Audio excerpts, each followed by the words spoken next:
तकरीम शहदा foundation Pakistan के ज़ेर-ए-एहतमाम 28 मई के दिन पाकिस्तान के हीरोज़ को ख़राज-ए-अक़ीदत पेश करने के लिए रैली का इनेकाद किया गया। रैली स्टार गेट शार फैसल से शुरू होकर शार कायदीन से होती हुई कराची प्रेस क्लब पर अख्तिताम पजीर हुई। रैली में मुख्तलिफ शबाए ज़िंदगी से ताल्लुक़ रखने वाले सैकड़ों मुहव्वतन अफराद ने शिरकत की। डॉक्टर अब्दुल कदीर खान के लिए दुआए मग़फ़िरत की और हाफिज़ सैयद आसिम मुनीर को फील्ड मार्शल का ओहदा मिलने पर मुबारकबाद पेश की।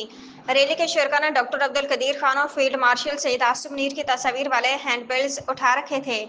पाकिस्तान के प्लेटफॉर्म से यहाँ पर जमा है और इस सख्त गर्मी में ये छोटे छोटे मासूम बच्चे, ये बच्चियाँ, ये सारी अवाम अपने उन हीरोज को, अपने उन कौमी हीरोज को जिन्होंने 28 मई 2018 को भारत के 5 एटमी धमाकों के मुकाबले में 6 कामयाब एटमी धमाके करके पूरी दुनिया को ये साबित कर दिया, पूरी दुनिया को ये बता दिया कि पाकिस्तान इंशाअल्लाह नाकाबिले तस्खीर था, इंशाअल्लाह नाकाबिले तस्खीर रहेगा।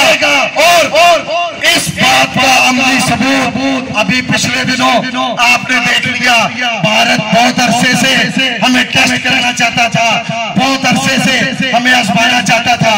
भारत के पीछे कई इंटरनेशनल कुव्वतें, सुपर पावर्स उसके पीछे हैं। उन्होंने उसको यकीन दिलाया कि हर मौके में पाकिस्तान की मदद फरमाई है, उसने खैर से असबाब पैदा कर दिए जिसका अमली मुजाहरा हमने उस रोज देखा जब हिंदुस्तान ने शबे खबर मारा और पाकिस्तान के नेता सोते हुए पूरा मंजरों पर हमला करके खुद को सरखुरी का निशान बनाने की कोशिश की।